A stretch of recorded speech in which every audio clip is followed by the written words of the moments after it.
भारत का रहने वाला हूँ, भारत की बात सुनाता हूँ। क्या मुझे धमकियां आई हैं? जी हाँ, आई हैं और आ रही हैं। ये मुझे किसी ने पूछा नहीं और मैंने अब तक कहा नहीं, क्योंकि किसी ने पूछा नहीं। अनफॉर्चुनेटली अब तक फिल्म आपने देखी नहीं है, सो ये आपको प्री कंसीव नोशन नहीं बनाना चाहिए कि ये किसी एक पहलू की बात करती है। I will never make a comment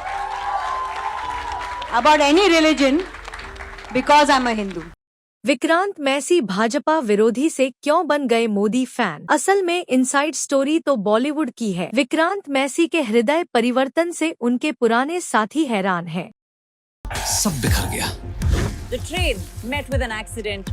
Vikrant Massey का कहना है कि पिछले 10 सालों में चीजें काफी बदली हैं, पर देश का एक तबका यह मानने को तैयार ही नहीं है। उसका कहना है कि मैसी अपनी फिल्म को हिट कराने के लिए झूठ बोल रहे हैं। विक्रांत मैसी की फिल्म द साबरमती रिपोर्ट आज सिनेमा घरों में रिलीज हो गई है। फिल्म का ट्रेलर जब रिलीज हुआ था, उसके बाद विक्रांत और उसके परिवार को धमकी मिली थी। पिंकविला की रिपोर्ट के मुताबिक विक्रांत मैसी ने खुलासा किया है कि सोशल मीडिया अकाउंट और व्हाट्सएप पर उन्हें धमकी वाले मैसेज आ रहे थे। इतना ही नहीं, उनके 9 महीने के बेटे को भी इसमें घसीट लिया गया था। बता दें, द साबरमती रिपोर्ट में विक्रांत मैसी के साथ राशि खन्ना और रिद्धि डोगरा लीड रोल में नजर आई हैं। इस फिल्म को धीरज सरना ने डायरेक्ट किया है। वहीं एकता कपूर के बालाजी मोशन पिक्चर्स ने प्रोड्यूस किया है। द साबरमती रिपोर्ट को सोशल मीडिया पर अच्छे रिव्यू मिल रहे हैं। लोग इसकी खूब तारीफ भी कर रहे हैं। हालांकि इसी बहाने विक्रांत को अपनी फिल्म का जबरदस्त प्रमोशन मिल गया है। उनकी फिल्म द साबरमती रिपोर्ट 2002 में गुजरात के गोधरा में ट्रेन जलाए जाने की घटना पर आधारित है। जाहिर है कि इस फिल्म को लेकर हिंदू मुसलमान वाला एजेंडा तो होना ही था, पर जिस तरह से फिल्म की प्रोड्यूसर एकता कपूर और फिल्म के हीरो विक्रांत मैस के विचारों में बदलाव आया है, वो फिल्म प्रेमियों के लिए आश्चर्यजनक ही है। आम तौर पर विक्रांत मैसी की विचारधारा एंटी बीजेपी वाली रही है और अब वो पीएम मोदी के लिए बैटिंग कर रहे हैं। प्रधानमंत्री नरेंद्र मोदी के लिए उनके विचार कभी सकारात्मक नहीं थे, पर वे अचानक कैसे बदल गए, असल मुद्दा यही है। मैसी को लगता है कि देश में चीजें गलत तरीके से प्रोजेक्ट की गई हैं। विक्रांत मैसी की स्वीकारोक्ति के बाद कई पत्रकारों ने भी अपनी आपबीती सुनाई कि उन्हें किस तरह से एंटी हिंदू एजेंडा चलाने के लिए कहा गया था।